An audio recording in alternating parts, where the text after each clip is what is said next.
Kalau dalam filosofi orang Jawa ada namanya kejawen, filosofi orang Sunda ada namanya karuhun. Itu ilmu kebatinan atau enggak? Oh, itu bisa juga dikatakan itu ada. Ilmu seperti ini nggak ada dalil. Ilmu kebatinan itu identik dengan main jin. Kebatinan itu identik dengan adat istiadat yang nggak sesuai dengan agama, nggak sesuai dengan syariat. Dalam agama Islam ada orang yang mengatakan indigo ini kalau bahasa kita nih orang Betawi mengatakan ini ketemplokan ini mah. Ini orang yang ketemplokan jin, kemudian jinnya itu membuka hijab, dia bisa melihat yang gaib.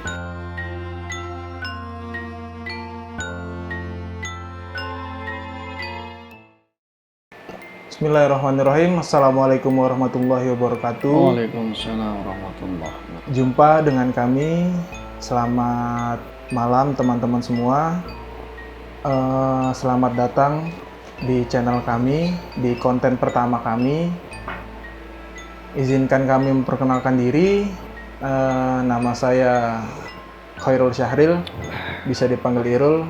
Dan ini saya bersama Dr. Hasim Haq yang akan menemani kita di konten-konten selanjutnya. Dan untuk di konten pertama ini, kami akan membahas tentang ilmu kebatinan. Nanti akan ada pertanyaan-pertanyaan tentang apa sih itu ilmu kebatinan, dan selanjutnya akan dijelaskan oleh Dr. Hasim. Silakan, Dok. Bismillahirrahmanirrahim. Assalamualaikum warahmatullahi wabarakatuh. Waalaikumsalam. Alhamdulillah rabbil alamin. Allahumma shalli ala sayyidina Muhammad wa ala alihi wa sahbihi wa sallam. Amma ba'd. Rabbi shrah li sadri wa yassir li amri wa hlul 'uqdatam min lisani yafqahu qawli. Ini kita sebenarnya soal dunia kebatinan ini, kalau kita searching di Google atau kita lihat di buku-buku yang beredar, gampang sih, apa sih itu makna kebatinan sesungguhnya gitu. Nah, itu gampang tuh, kita bisa lihat. Oh, kebatinan, ada yang mengatakan oh batin itu artinya dalam, oh batin itu artinya ilmu yang bersifat hikmah, ada yang mengaku seperti itu. Oh, batin itu sifatnya tenaga dalam, makanya bisa disebut tenaga batin. Berarti yang disebut ilmu batin itu apa? Ilmu dalam. Berarti ilmu dalam diri kita. Ilmu dalam diri kita, tetapi sifatnya apa nih? Ada yang bisa ilmu kebatinan itu dijangkau dengan akal, ada yang nggak bisa dengan akal.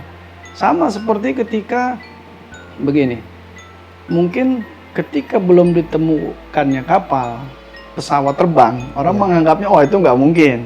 Karena bisa terjadi terbang itu. Akal kita sepertinya belum menjangkau. Oh, apa sih itu pesawat terbang itu? Akal kita belum menjangkau. Tapi setelah melihat, mungkin orang punya ide kan, setelah melihat ada burung terbang, oh bagaimana jika manusia bisa seperti itu kan? Bisa kan nih manusia terbang? Nah, perumpamaan seperti itu. Ilmu batin itu sesuatu yang belum wujud, sesuatu yang nggak bisa masuk logika, tapi hakikatnya bisa dimasukkan ke dalam logika.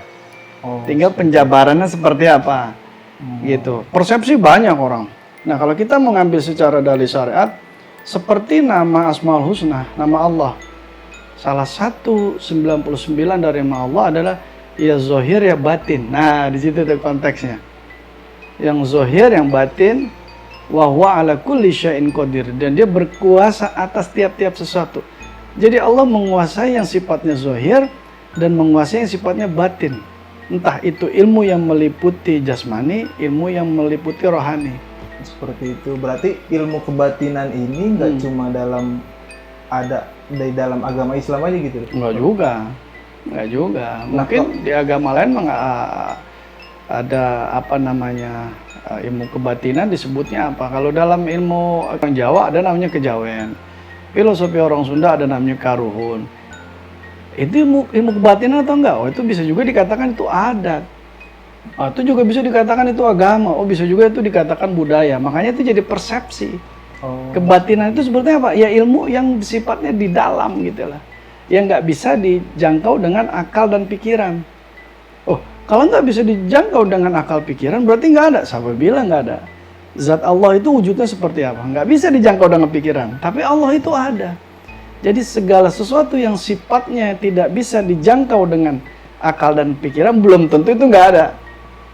Batin. So ilmu mempelajari tentang jin, ya batin, kebatinan. Tapi ada mengatakan ini bukan ilmu kebatinan, ini ilmu hikmah. Apa ilmu? Wah, dia lebih dalam lagi dari dunia kebatinan. Wah, panjang lagi nanti ceritanya. Karena setiap orang, setiap perguruan, setiap ahli-ahli kebatinan lah kita sebut ahli-ahli hikmah, mereka punya persepsi sendiri kebatinan itu apa. Tapi intinya ilmu yang meliputi bukan yang sifatnya zahir. Ilmu yang meliputi tidak bisa dijangkau dengan akal dan pikiran, tetapi ada. Seperti itu.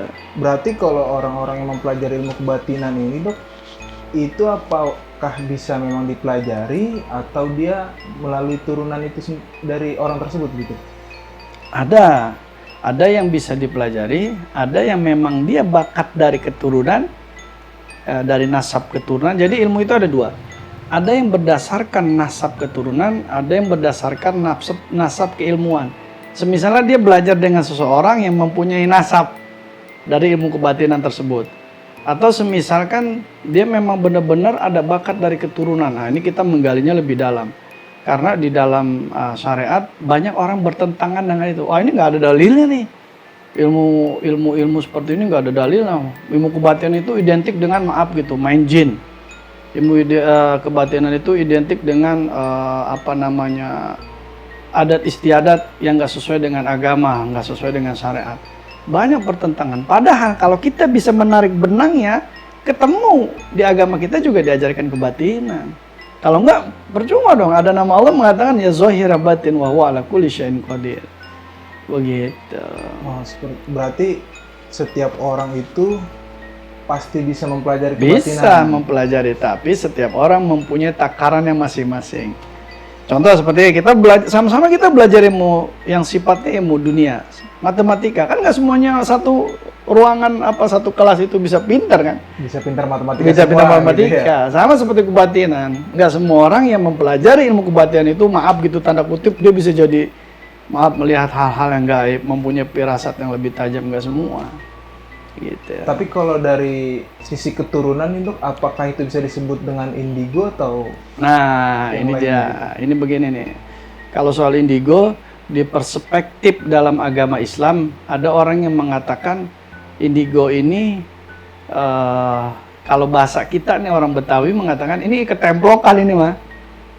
Ini orang yang ketemplokan jin, kemudian jinnya itu membuka hijab, dia bisa melihat yang gaib. Dia bisa melihat masa depan, dia bisa melihat masa lalu. Ini perspektif ya. Nggak semua orang setuju dengan pendapat itu. Ada orang berpendapat secara enggak, indigo itu anak memang dia punya kelebihan gitu loh. Punya kelebihan yang diberikan oleh Allah sehingga dia bisa melihat hal gaib. Dia bisa mempunyai firasat yang lebih tajam. Kemudian dia bisa melihat ke masa depan, masa lalu segala macam. Atau dia melihat karakter orang. Dia melihat sifat orang. Atau dia meramal, ini orang bakalan terjadi apa, ini bakal ada kejadian apa. Ya itu sifatnya perspektif. Tetapi dalam agama Islam sendiri pun mengatakan indigo itu nggak ada. Itu mah nih kalau bahasa kita orang tadi aneh bilang, ini mah ketemplokan gitu lah. Kalau nanti jinnya itu dibuang, nggak bisa lagi tuh. Ya, tapi itu masih menjadi perdebatan. Kita nggak masuk ke ranah itu. Nanti menjadi kontroversi. Disangkanya, wah indigo itu orang punya kelebihan. Tapi kalau nanti diambil jinnya, berarti dia nggak indigo lagi dong. Kan gitu. Tapi itu perspektif. Intinya bisa diperdebatkan gitu. Gitu. Nah, kalau mata batin itu, karena kita membahas tentang ilmu kebatinan, kalau mata batin itu sendiri, apakah termasuk dalam ilmu kebatinan? Iya. Atau dia punya indera keenam misalnya? Nah, gitu. Jadi begini. Kenapa bisa disebut dia ada indera keenam, sedangkan kita mempunyai indera secara fisik, secara jasmani 5, yaitu indera penglihatan, kemudian pendengaran, indera perasa, lidah, kemudian indera penciuman, peraba, segala macam, pokoknya ada 5. Nah, kemudian ditambah lagi, ketika dia benar-benar bisa menutup, nah menutup dalam arti gini, dia bisa mengontrol indera dia yang keenam, yang kelima ini, muncullah di dalam batinnya mata batin. Di dalam dirinya itu mata batin. Nah, ketika dia mata batinnya itu muncul, makanya disebut dengan istilah indera keenam. Tapi ada lagi dunia kebatinan lebih tinggi lagi. Jadi, Ane punya guru, Ane nggak sebutkan. Beliau itu seorang kiai. Kasyafnya benar-benar sudah terbuka, hijabnya sudah terbuka. Jadi beliau itu, kalau orang menyebutnya umumnya dia punya indera keenam, orang lain menyebutnya dia punya, oh ini indera udah ke-8 ini tingkatannya. Berarti ada yang ke-7, ada yang ke-8, bisa jadi ada ke-9, wallahu a'lam. Itulah. 10 gitu. Nah, tapi kalau dijelaskan bisa dijelaskan. Kenapa beliau bisa orang mengatakan murid-murid yang lain atau teman-teman yang lain atau kiai-kiai yang lain mengatakan beliau punya indera keenam. Jadi begini. Ketika Ane sekolah di beliau punya yayasan, ada ini kisah nyata. Ada teman dokter nih dia mabok. Ceritanya dia mabok nih. Dia malam mabok. Besok paginya dia masuk sekolah. Ketika dia baru sampai pintu gerbang, ini tiba-tiba nih, oh maaf gitu, ini ember langsung dihajar kok. Muka teman dokter tuh, ceplak. Secara logika mestinya kan mukanya hancur, karena ember hitam dihajar ke wajahnya. Tapi yang hancur itu embernya. Dan beliau mengatakan langsung, lu mah sebenarnya habis mabuk nih semalam. Lu belum mandi tuh, lu belum bersih-bersih. Logikanya siapa yang nyampein? Kok beliau bisa tahu bisa kan tahu gitu. Ya. Nah di situ, ya kalau kita mau lihat, oh berarti beliau punya mata batin yang lebih peka dari orang lain. Punya firasat atau punya penglihatan kasyaf, beliau bisa melihat seperti itu. Itu salah satu contoh-contoh kecil. Ada juga contoh yang lainnya, ketika ada teman dokter itu baru masuk jam sekolah, tiba-tiba beliau memegang dadanya, gitu. Memegang dadanya, entah apa yang beliau doakan, entah apa yang beliau bisikan. Cuma beliau ngomongnya cuma sederhana, jangan bikin maksiat yang banyak, jangan mabuk lagi, jangan kena narkoba. Secara ilmiah apa? Ya itu kan nasihat umum. Orang melihatnya, ya memang benar tuh nasihat umum. Tapi kita secara pribadi kita tahu, teman kita emang tukang mabuk. Beliau tahu dari mana kan logikanya gitu. Di cara logika kita, ini Ustadz tahu dari mana ya? Kok tiba-tiba beliau masuk ke dalam kelas, absen anak-anak, tiba-tiba memegang dadanya. Gitu. Secara logika kan gitu. Nah di situ banyak contoh-contoh kecil yang sering beliau lakukan. Dan kita merasanya kalau ketemu beliau tuh takut gitu. Makanya beliau tahu yang apa kita lakukan. Tapi beliau biasa aja, syariatnya luar biasa. Beliau lulusan Kairo 6 tahun. Beliau bahasa Arab luar biasa. Tulisan kaligrafinya luar biasa bagus. Nggak ada syariat yang dilanggar. Tapi ada kemampuan beliau yang kita anggap di luar dari orang umum, orang kebanyakan. Kita nyebutnya bukan indera keenam lagi, ini udah ke-8 gitu. Karena banyak gitu. Di lingkungan beliau pun disebutnya, oh beliau kelasnya bukan indera ke-6 lagi, indera ke-8. Gitu. Oke, buat teman-teman semua, mungkin bertanya-tanya, Dr. Hasyim Haq ini siapa? Jadi Dr. Hasyim Haq itu, beliau ini seorang praktisi kebatinan. Makanya nih di channel kami ini beliau bisa berbicara seperti itu karena beliau sendiri yang menjadi praktisi kebatinan ini tersebut, gitu ya? Iya, kurang lebih seperti itu. Oke, jadi kita sambung ke pertanyaan berikutnya nih, teman-teman. Kalau sekolah kan nih dok, siapa aja bisa masuk ke dalam suatu sekolah gitu kan? Betul. Tapi kalau di dunia kebatinan itu, apakah semua orang bisa masuk ke dalam dunia kebatinan atau nanti ada seleksi-seleksinya nih? Ya, jadi begini. Kita melihatnya dari kebatinan ini dalam perspektif agama Islam, terutama nih agama yang kita anut, atau perspektif kebatinan ini yang sifatnya adat istiadat. Gitu loh. Kalau kita melihat, kebatinan dari perspektif adat istiadat, orang akan menganggapnya, wah ini paranormal, ini dukun nih. Gitu. Wah praktisi spiritualnya udah dukun nih, paranormal segala macam. Kalau kita melihatnya dalam perspektif adat istiadat atau perspektif umumnya orang melihat. Padahal dunia kebatinan itu sifatnya nggak sesempit itu gitu loh. Tapi berarti di dunia kebatinan itu, kalau yang kita tahu kan nih ilmu, ada ilmu putih, ada ilmu hitam. Nah, itu perspektif lagi. Jadi bisa jadi ilmu yang dia gunakan itu sebenarnya bersumber dari Al-Quran, tapi digunakannya dengan tanda kutip, disalahgunakan. Sama seperti, maaf gitu, ada orang punya senjata, punya pistol lah contohnya kita. Kan tergantung siapa menggunakan pistol tersebut. Kalau yang menggunakan pistol tersebut polisi, ya dia memang berhak. Karena memang tugasnya dia. Tapi kalau yang menggunakannya penjahat, ya bukan berarti senjatanya yang disalahkan, tapi kan orang yang menggunakan. Sama seperti di dalam dunia kebatinan. Ketika seseorang mempelajari ilmu kebatinan, ini tujuannya dia buat apa nih? Jadi hitam putihnya ilmu kebatinan tersebut, yang pertama nih, tergantung orang menggunakannya untuk apa? Untuk kebaikan atau untuk kejahatan. Satu, perspektif yang pertama. Yang kedua, dia belajar ilmu kebatinan ini bersekutu nggak dengan jin? Maaf gitu, misalkan dia apa namanya, kalau bahasa kita sekarang tuh masih sajen atau kemudian melanggar syariat, nggak sesuai yang dikatakan syariat seperti ini, bersekutu juga apa namanya, karena di dalam surat jin pun juga diperjelas di satu ayat dikatakan kita nggak boleh meminta pertolongan dengan jin. Gitu. Tapi ada orang-orang tertentu dalam perspektif kebatinan, dia bisa berdialog dengan jin. Oh, caranya gimana? Ya gampang, kita masukkan ke badan seseorang, kita bisa berdialog. Atau ada orang kesurupan, kita bisa berdialog dengan jin tersebut. Atau dia punya apa namanya, tingkatan yang lebih tinggi, dia bisa berdialog langsung dengan jin. Gitu. Oh gitu. Nah gini nih dok, ini pertanyaan orang awam mungkin dok ya, karena kan nggak tahu ilmu kebatinan, sedangkan dokter sendiri nih sebagai praktisi. Di dunia kebatinan itu bisa dibilang kan alam gaib berarti. Iya. Itu seperti kayak di dunia kita sekarang kan? Iya.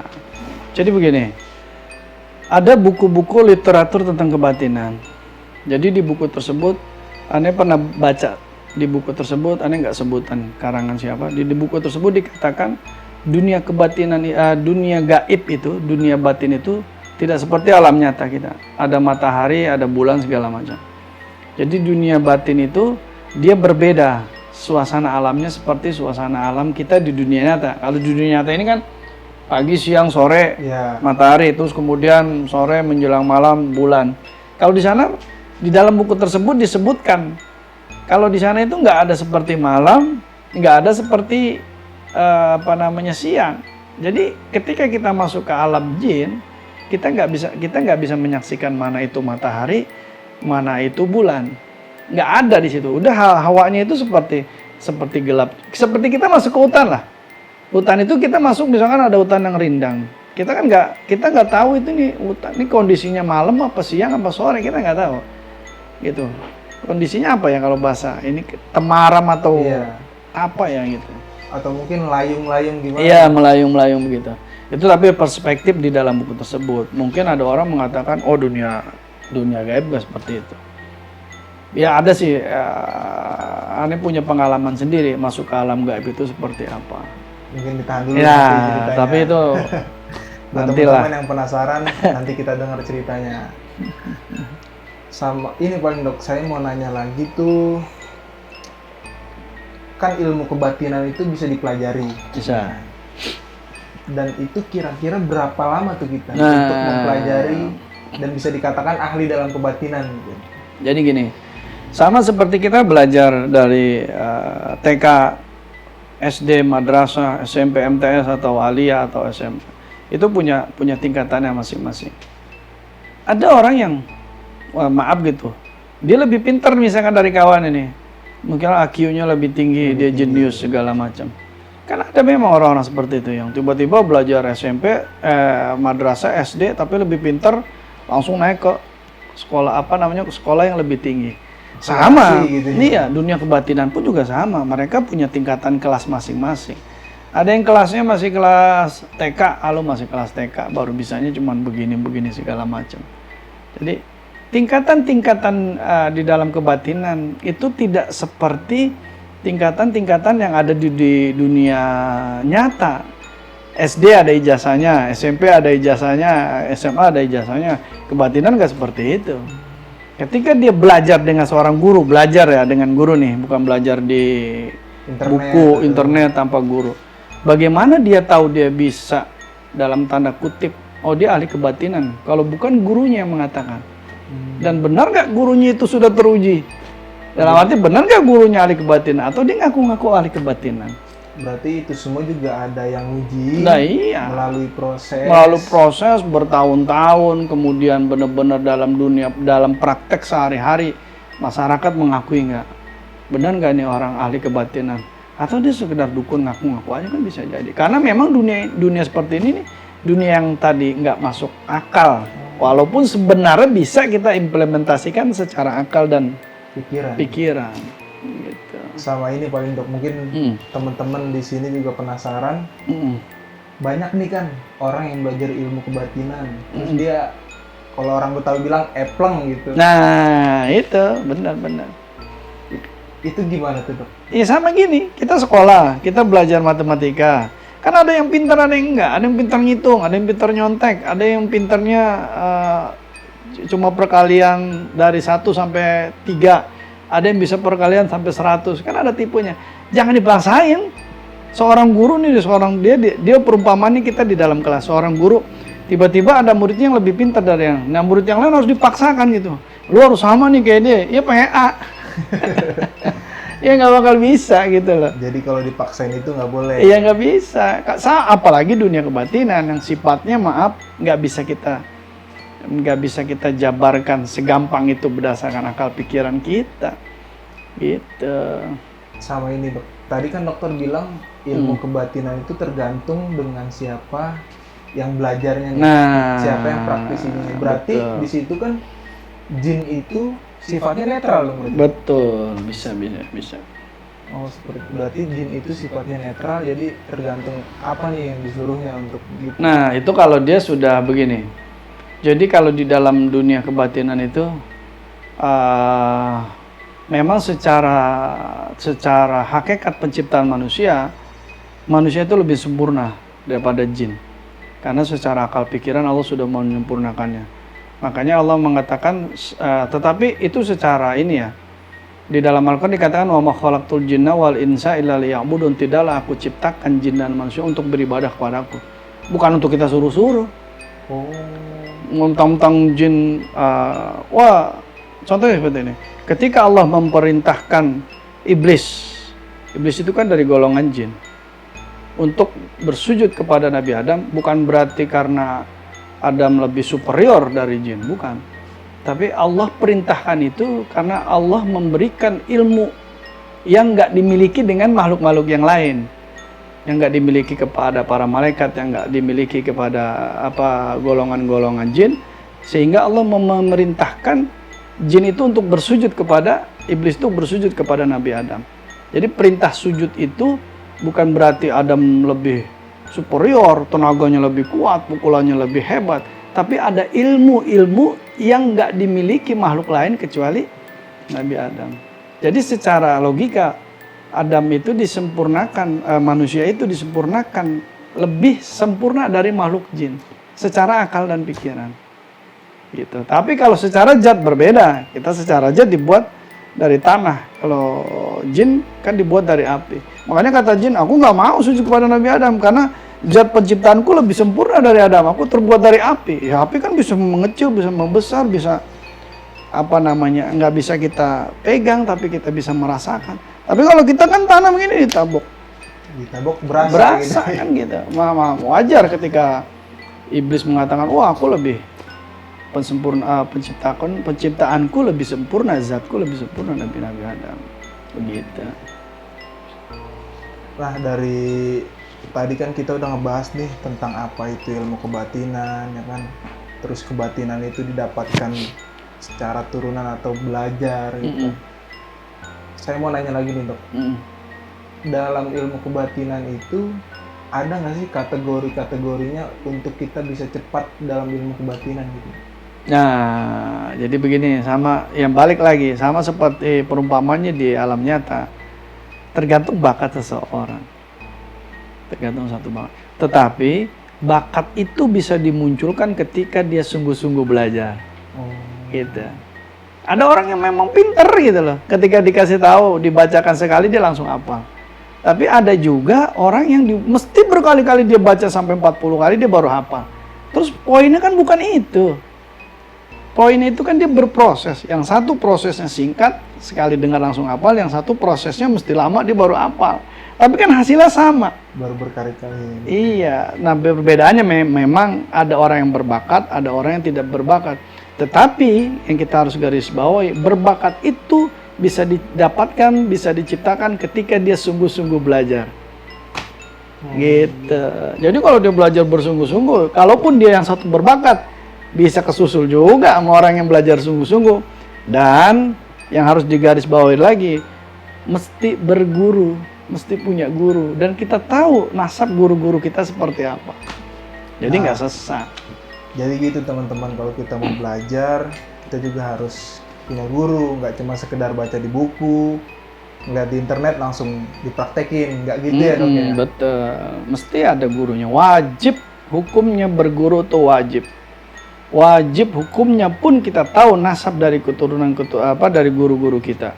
Benar nggak nih guru kita? Jangan-jangan guru kita cuman ngaku-ngaku doang, gitu.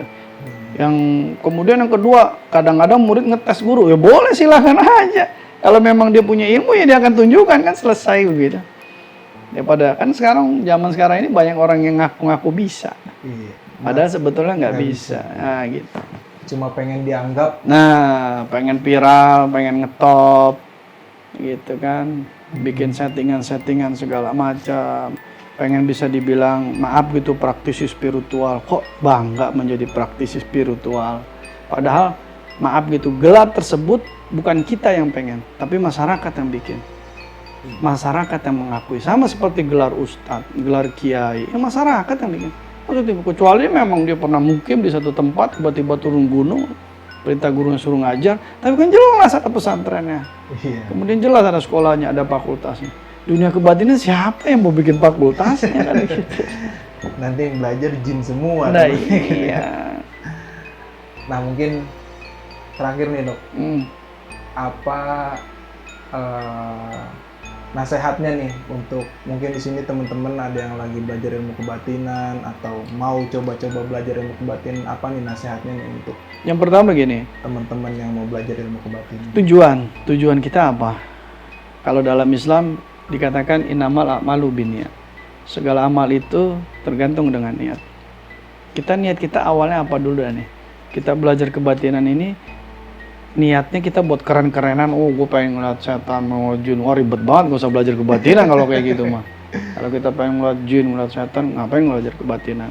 Nongkrong aja di kober, di Jung Purut, dan ntar juga kuntilanak nongol kan begitu. Ngapain ribet-ribet? Tujuan pertama, niat jadi pondasi kita. Yang kemudian, yang kedua, kita lihat di diri kita. Syariat kita udah cukup nggak nih kita untuk belajar kebatinan? Syariat itu apa? Belajar ilmu agama. Apa syariat itu? Dalam Islam ada syariat itu al-iman, al-islam, al-iman, kemudian ihsan. Cukup nggak nih syarat kita? Iman itu apa? Al-imanu an tu'mina billahi wa malaikatihi wa kutubihi wa rusulihi wal yaumil akhir wa tu'mina bil qadari khairihi wa syarrihi. Kemudian kedua Islam. Al-islamu an tashhadu an la ilaha illallah wa asyhadu anna Muhammadar Rasulullah, iqamis shalah wa itaiz zakata wa tasuma ramadhana wa tahujjal baita an istata'a ilaihi sabil. Yang kelima ihsan. Ihsan itu apa sih? Kita beribadah seakan-akan Allah melihat kita. Nah, ini tingkatan yang lebih sempurna. Makanya simbolnya itu 1, 6, 5. Islam, iman, ihsan. Islam itu 5 rukun, 5 perkara. Iman itu 6 perkara yang tadi Anda sebutkan. Yang terakhir ihsan. Padahal kalau dia mengkaji Islam dengan benar, dia mengkaji iman dengan benar, kemudian sampai satu titik ihsan, sebetulnya itu udah ada pengalaman batin yang luar biasa.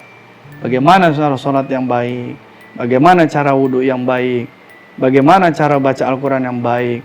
Kan ini udah disebutkan Islam itu apa, iman itu apa. Iman kan jelas. Al-imanu an tu'mina billahi wa malaikatihi wa kutubihi wa kutubihi apa? Beriman kepada kitab. Apa sih kitab kita orang Islam? Al-Quran. Kalau kita mengaku mengimani kitab kita, sudahkah kita bisa baca Al-Quran? Gitu. Jadi sebetulnya kalau kita mau mempelajari ilmu kebatinan, lihat dulu syariat kita. Yang terakhir, kalau memang benar-benar kita bertekad pengen belajar kebatinan, mau nyari ketenangan batin, ilahi anta maksudin, ya kita niatnya semua kepada Allah. Kita minta ilahi anta maksudin waridhoka matlubun. Kita minta ridho Allah. Boleh kita belajar kebatinan. Yang ketiga ini, tapi cari guru. Wah, banyak bersebaran di Google, kita buka klik ilmu kebatinan apa ini kebatinan. Ya gurunya Mbah Google dong.